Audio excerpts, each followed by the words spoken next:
When you look back at the film from Texas, what stands out to you? I don't think we played our best. I think we needed to play our best to really have a realistic chance to win, and we didn't play our best. So, and I think probably, Texas has something to do with that, but there's certainly some things we could have done better that we didn't. And I guess, one thing about that is even though I could say those things and the score and the things would bear that out, and whatever, 2/3 of the way through the third quarter, we're down by 6 points. So, found a way to kind of hang in there despite all those kind of things. So there's some positive things, but quite honestly, we need to play better than we did to win. We didn't.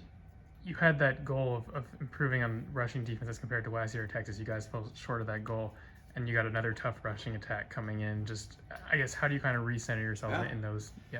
Yeah, well, we were 100 yards better than we were a year ago against Texas, but that's not saying much, right? So, it's not going to get easier with the crew coming in here. Those guys they're good, and I think our issues were, we had some tackling issues, which some of the big runs were tackling issues, and some other things are just some fundamental kind of fit issues of the scheme, the things that we're trying to do. There's guys that got to be in certain places, and we weren't. So, we kind of got to go back and, we work on tackling all the time, but we got to keep revisiting that. And how can we teach this better, more effectively? So we look at those things, and obviously we got to identify the things within our scheme that were hurting us and get those fixed. So, because I said, these guys are really good in their own right. So it's, if we're not squared away, it's going to be much the same. Was there a common theme on the things that stood out about the missed tackles? There's one of three things. It's stopping our feet and having to feel like we got to lunge at a guy, dropping our head, and dropping our head and not seeing what we're trying to hit, and then that kind of leads into the third thing, which is really when you drop your head and stop your feet, your ability to really club somebody up and wrap is gone. You're more or less trying to shoulder down the ground, and that only works sometimes. So there's some pretty obvious ones there, and whatever I say, those are I played defense before, and you got to try to tackle a guy in the open field or one-on-one, and those aren't easy. So there's just a few fundamental things you got to hang your hat on, and when we do, we're pretty decent. When we don't, then you see what happens. So you're developing habits either way. So we're trying to develop good habits with guys in practice, and how we go about teaching it and working on it, so that in a game I apply my habit as opposed to just trying to be in survival mode in any old way. You guys had to rotate a lot. I mean, you rotate a lot already, but because of the heat, was there anyone who you felt stood out in the little bit of time they might not have otherwise? Not any more so than in terms of like guys getting a lot more playing time. Cornell Wheeler played probably most of the year, and he had that interception, which was that red zone interception, which was really, really clutch at the moment.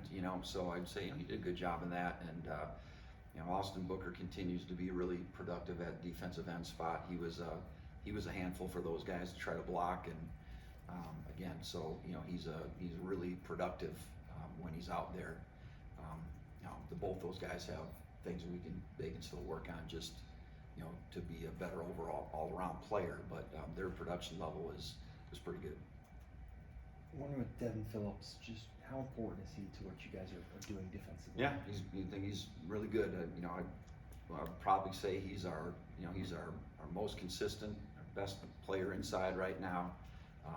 Probably trust him the most down in and down out, and he's got super work ethic. So if you're ever out at practice, you'll notice how the guy goes about it and doing it all the right way. And I don't know that his tackles, and I don't know where that always shows up all the time. And I don't always know if an inside guy, you're going to get a million stats. Defensive end's probably going to have a lot more opportunity for stats and big plays than maybe an inside guy. But I think we recognize when he's got to be in there as much as he can, because he can hold things together, and they're pretty good, and do things the way they need to get done. Hey Brian, with Central Florida, they're kind of in a quarterback limbo right now. Who's going to play? What's that do to you as a coordinator trying to prepare? Not much. If you watch when the previous the guy that was hurt or is hurt played, and what they do now, they're running the same offense, and so I think the guy now, the McLean, he's really good on his feet, a really good kind of an improviser. Probably watch some highlights of him, and avoiding pass rush and staying alive, and still being able to keep eyes downfield and throw guys open, and he does a really good job of that. The guy before was more, probably a little bit less of that, but he ran the ball a lot, by design, and was good that way. They both throw the ball well. So again, I don't see any difference when I'm either guy. They're running their offense, and they're just plugging and playing with the guys that are there too. And when you look at them as a whole on offense, what are some of the things that stand out to you? Well, you just really need to be ready for their tempo.